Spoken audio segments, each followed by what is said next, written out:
Hi friends, this is a quick intro video to the kidneys, kind of starting block 4, but also going a little bit over the volume regulation at the end of block 3, because that is super key before we get into block 4. So starting with the kidneys, I'm just gonna go, since this is an intro video, I just wanna go over like one of the main functions. They handle salt and water. And really quick in parentheses, I'm just gonna put up here 4 things the kidneys do. So we have filtration, absorption,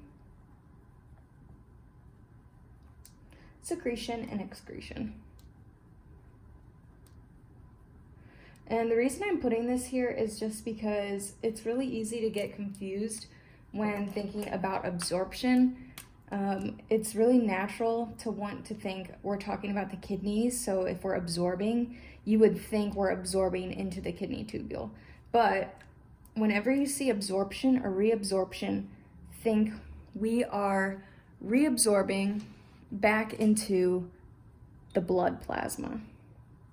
So if they just say the plasma, remember that's part of the blood.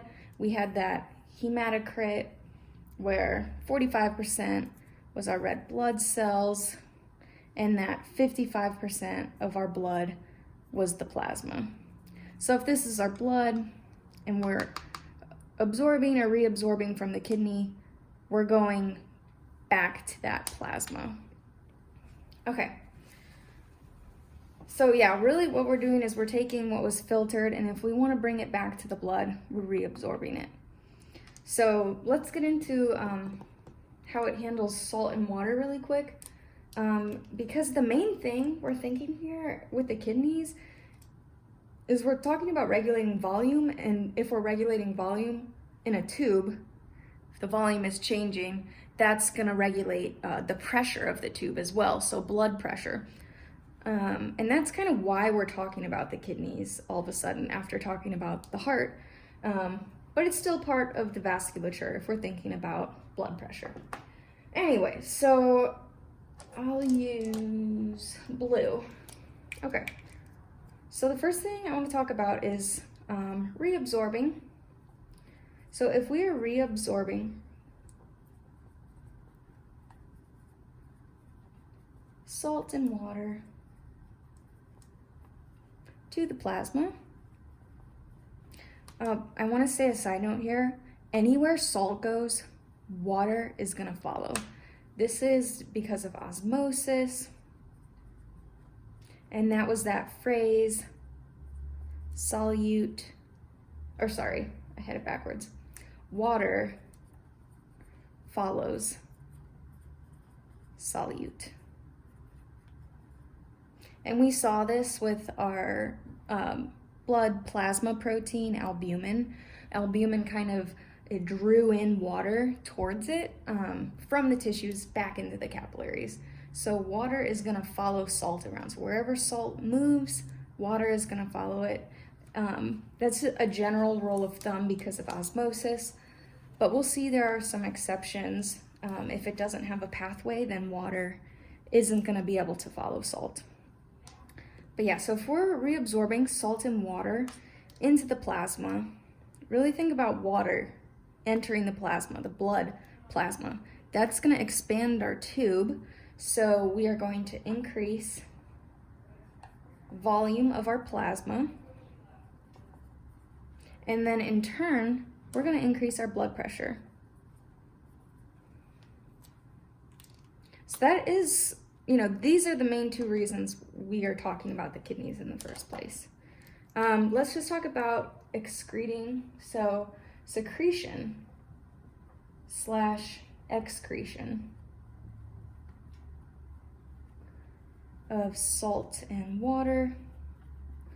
And now since we're excreting it, we're not going to go to the plasma, we're going to excrete it to our urine. This is stuff the body doesn't want. So if we are, first of all, excreting salt to the urine, water is going to follow that salt to the urine, and we're going to have just more volume of urine leaving the body.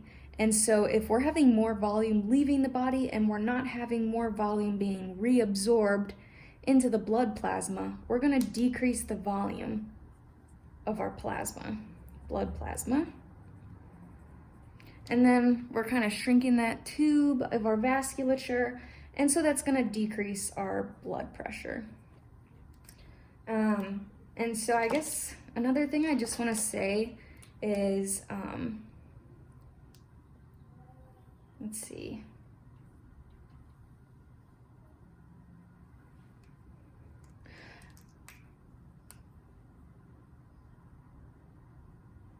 You know what, let's go into just a quick review of the water distribution in the body, just to end this video real quick, just because it's an intro video. Okay, so water in the body, I'll just put distribution of water in the body.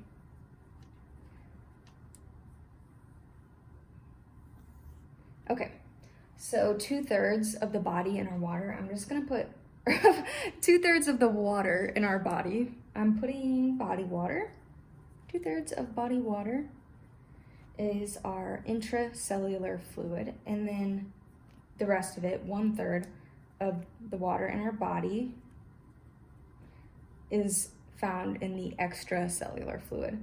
So if we had just kind of a visual drawing here, if that's the cell and this is everything surrounding the cell, 2/3 of the water is inside the cell and 1/3 is outside the cell. And then of this extracellular fluid, this 1/3, 75% of it is going to be found in the interstitial fluid. And we said that was we use IF to remember that. 25% of it is found in the plasma. So this is what we were talking about before, where things are being reabsorbed into that blood plasma. Okay, so I just want to make a quick note, since this is an intro video. When we are drinking water, or we're sweating, or we're excreting water through urine or feces, or did I already say losing it from exhaling? I don't know. Any movement of water through those pathways is in this extracellular fluid, because we don't really want to lose water in our cells or have a ton of movement of water from inside and outside the cells. We're mostly just going to have movement from this extracellular fluid.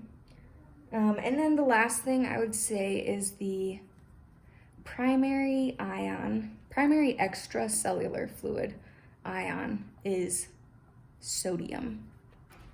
This is just important because, again, where sodium goes, water is going to go. And we said the movement of water is really happening in our extracellular fluid surrounding our cells. So yeah, that's just the intro video. Next, we're going to get into the kidney nephron. We're going to do a little structure function and talk about some new sodium transporters that we haven't already talked about. So I'll see you there. Thank you.